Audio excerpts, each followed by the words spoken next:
Did you know that black comic characters used to be sidekicks to white superheroes?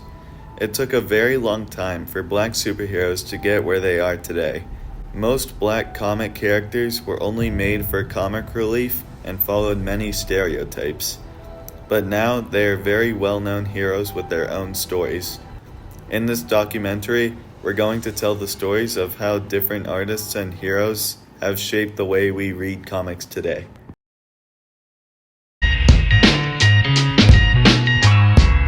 The story of black superheroes in comics dates back to 1940 when Will Eisner, a white cartoonist, created Ebony White as a sidekick for the character Spirit. Ebony was a stereotypical character with balloon lips, big eyes, and spoke poor English. His name was a play on words since ebony means black. Eisner created Ebony simply for comic relief. He admitted he was stereotyping the character, but quote-unquote with responsibility, and argued that at the time, humor consisted in our society of bad English and physical difference in identity. A couple years later, in 1942, the sidekick Lothar was introduced in a Mandrake the Magician comic by Lee Falk. He regularly wore a tiger print shirt and, like Ebony, spoke very bad English. In a 1935 comic, he was referred to as Mandrake's quote-unquote giant black slave.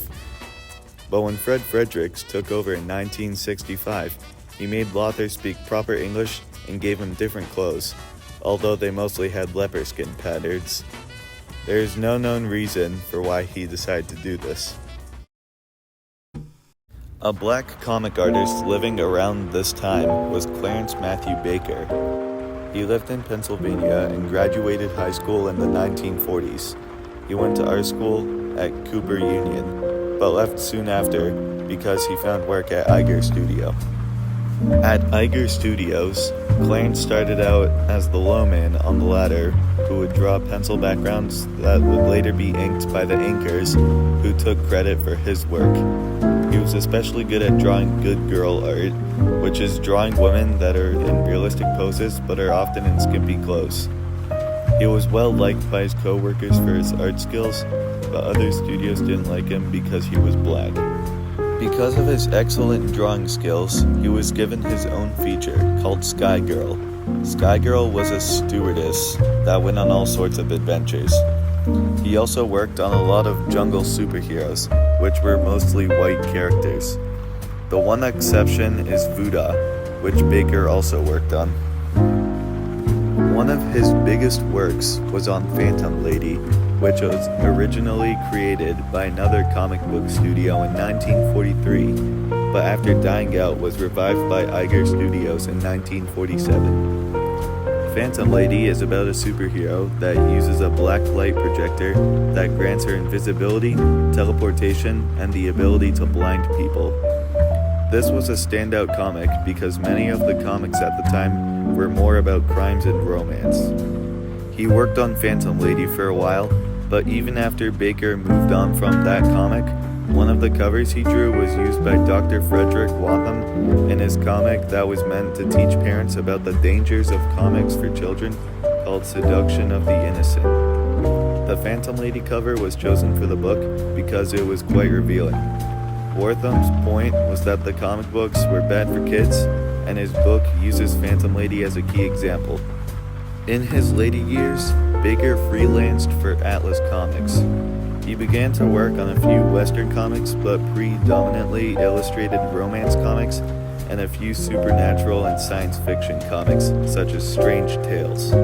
In the 1950s, he branched off his work and started doing illustrating jobs, eventually having a heart attack and passing away in August of 1959. The main reason for this heart attack was that he had a heart condition, and his final work that was confirmed to be written by him was issue 73 of My Own Romance series.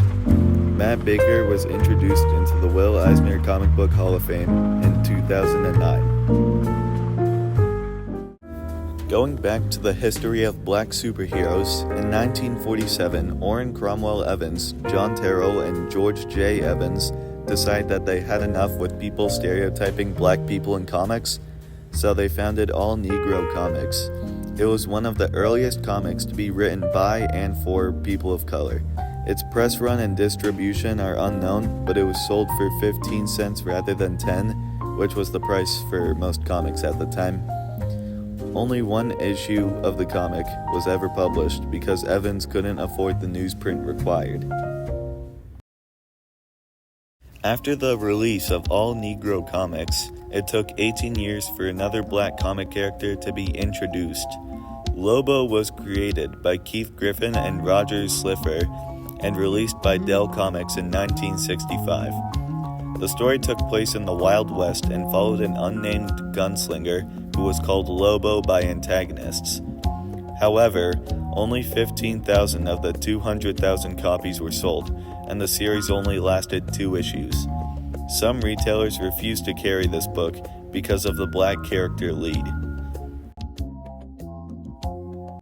1 year later is when a huge milestone was achieved. In 1966, Marvel released Fantastic Four issue 52 with Stan Lee and Jack Kirby introducing the Black Panther. The character's name caused a lot of controversy because a group named the Black Panther Party that was against police brutality and other issues for black citizens also existed at the time.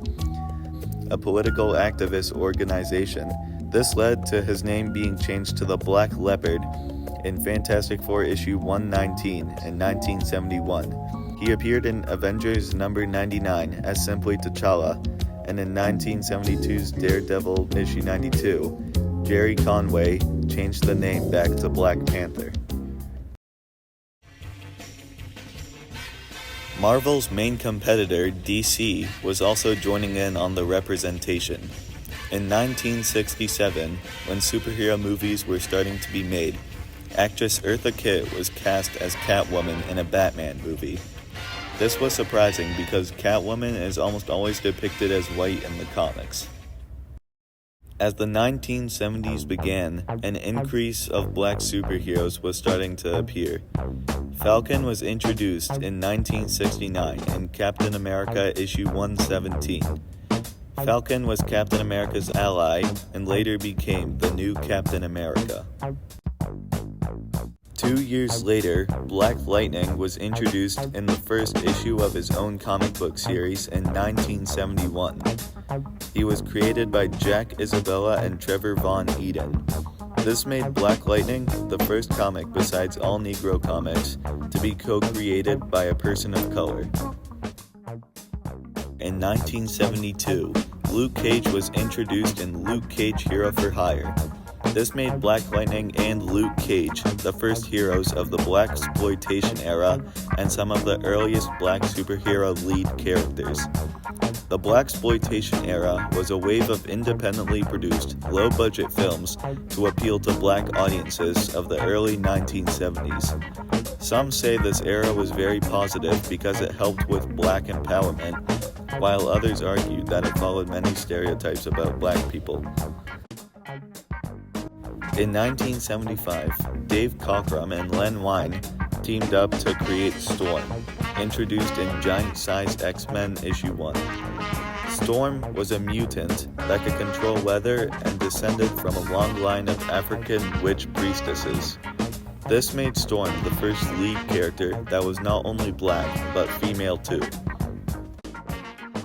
Lots of black superheroes were created afterwards, but some honorable mentions are Green Lantern in 1972, Nubia, Wonder Woman's sister in 1973, and Spawn in 1992. But something definitely worth talking about is the Black Panther movie. The Black Panther movie, released in 2018, was considered one of the biggest milestones for diversity and representation in films. The movie featured an almost fully black cast, male and female. The movie changed the perceptions of people's sense of leadership, race, and gender, and made Black Panther one of the most popular superheroes of all time. John Jennings is a scholar and an artist who created Blue Hand Mojo and co-created the comic book adaptation of the famous book Kindred. He is also the co-founder and organizer of the Black Comics Art Festival in San Francisco and the Schaumburg's Black Comic Book Festival. In an interview with Julian Chambliss, he was asked about the creative experience Blue Hand Mojo offers. In response, Jennings said, "The opportunity to do Kindred with my longtime collaborator Damian Duffy has been a remarkable experience. However, Blue Hand Mojo is totally my own creation from top to bottom. The experience of essentially collaborating with another writer is vastly different than controlling the entire narrative. With Mojo, I could make format changes, rearrange story elements, and enhance the narrative as I worked on it." Today, Black superheroes have expanded even further and are playing important roles and even starring in superhero TV shows. Some examples that Marvel Studios have done in the past few years are characters like Falcon, Princess Shuri, and Nick Fury. Falcon, who has been around for a long time, recently took the mantle of the new Captain America. This happened at the very end of Avengers Endgame, where after defeating Thanos, Captain America goes back in time to return the Infinity Stones. After he does this, he decides to stay in the past with his love interest Peggy and then grows old. This leads him giving the Falcon his shield and the title of the new Captain America. This all leads to the show Falcon and the Winter Soldier, where the Falcon, played by Anthony Mackie, takes over the role of Captain America and fights crime. Princess Shuri debuted in Black Panther issue number 4, released in 2005, and appeared in both Black Panther movies. Her role in the first Black Panther movie was to be a helping hand to T'Challa by inventing things for him to use during battle. Some examples are shoes that don't make noise when you step, and his suit, which can come out of a necklace and go around him. In the second movie, she's the main character and ends up becoming the new Black Panther and saving her country, also known as Wakanda. Nick Fury had his movie debut in the first Iron Man movie at the very end, released in 2005. From then on, Nick Fury, played by Samuel L. Jackson, has appeared in 12 Marvel movies. He is well known for starting the Avengers by recruiting everyone and was the former director of Earth Defense Group S.H.I.E.L.D. This year, he's going to be the star in the TV show Secret Operations and play a big part in upcoming movie The Marvels. It was a long journey for Black superheroes to become normalized. They went from simple sidekicks to lead characters with their own stories and importance. However, Black comic book artists still face unfair treatment compared to authors of other races, especially in their pay. Black artists earn less, although there doesn't seem to be any clear evidence of how their work is less deserving. Comic book publishers need to pay equitable for the artists they employ. Now you're probably wondering, what can I do to support Black comic book artists and their work? Well, the answer's simple. You could visit your local comic book shop. Seek out comics written by Black artists. Ask the friendly comic book shop owners for recommendations of works they have by Black authors. This not only supports a local business, but increases the success of a Black artist. The more Black artists are supported in telling stories from their perspectives, the richer the comic book universe becomes.